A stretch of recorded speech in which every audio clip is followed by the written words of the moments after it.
there's Gordo's. Not sure if you can see it, but it's there. I'm a little late, so let's go. I'm on the way to Gordo's today. I'm at Podium and we're about to have our meeting. I'm supposed to have a collaboration with them, so we're going to be planning it today. Okay, so they're still having a meeting. I'm glad that I wasn't late. Let me just take you around na lang Gordo's. So the Gordo's here in Podium is a little bit bigger than usual. So we're planning to have the workshop here. And wait, I want to check it out muna, the place. I just had a meeting with Gordo's, kakatapos lang, and now I'm off to buy some things for my workshop tomorrow.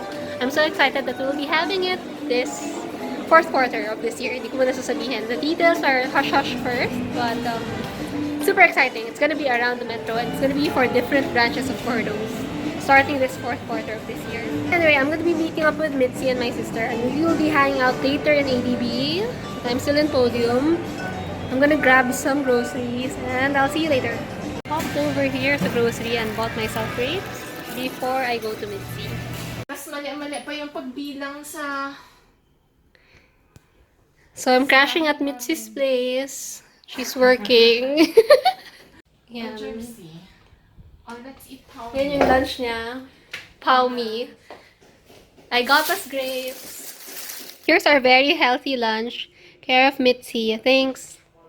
Thanks for feeding me non-vegan food. Should not see this.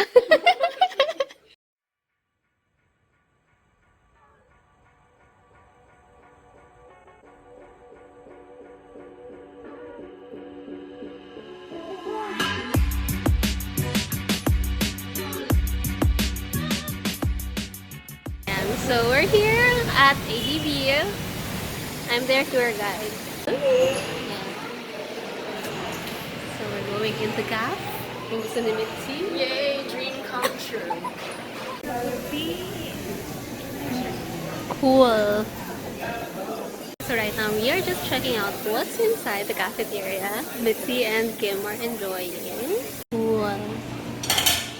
So they have pizza. And we are at the dim sum area. The western area is closed off na. Ubus na.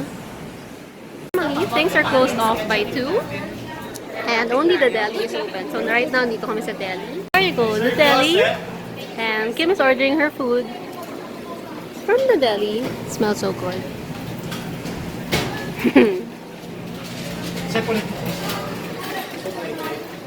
Cheesecake, which is like an oldie favorite kasi hindi raw masyado matamis.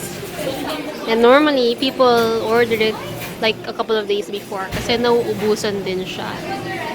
So it's kind of a bestseller. Even yung crinkles and their carrot loaf and whatever loaf, you have to pre-order. See all? What? We can go to 6th floor of the 3rd atrium.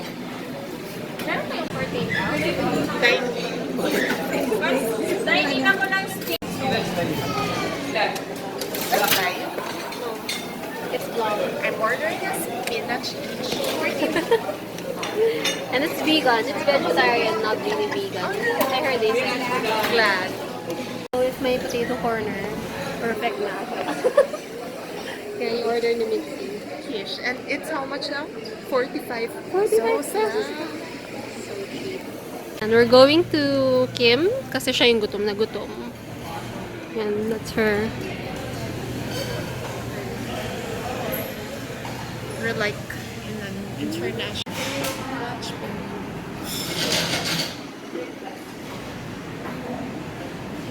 Alam mo, may naisip ako. Ano? Kung gusto mo dito mag-work. Ano? Okay, so Mitzi is going around as well as si Kim. Actually, nandun siya. And there's Kim. They're buying their food. It's not my first time here. I've been here a couple of times. I used to have like some craft bazaars here. And my sister works here. That's why we're able to enter. And it's kind of cool kasi the food here are amazing. Mura pa. Even the Starbucks inside ADB is cheaper than the Starbucks outside. It's like tax-free. And they have a lot of selections of food. Meron silang international selection. They have Western area, Chinese area, and Filipino area and different kinds of like nationalities and cuisine that you can choose from. And then they have like 3 or 4 coffee shops here. They have Figaro, they have Starbucks, they have a lot. And yeah, that's it. I'm just accompanying my friends to eat here. Enjoying your food. Yes, because I'm very hungry. Yan, Kim ordered wonton noodle. I want to try this. What did you get? Wow, ano yung binatog ba yan? The share. Ginataang mais. Ah! Yan, gutom sila. Kanan yung kang style. Good lang yan. Oo.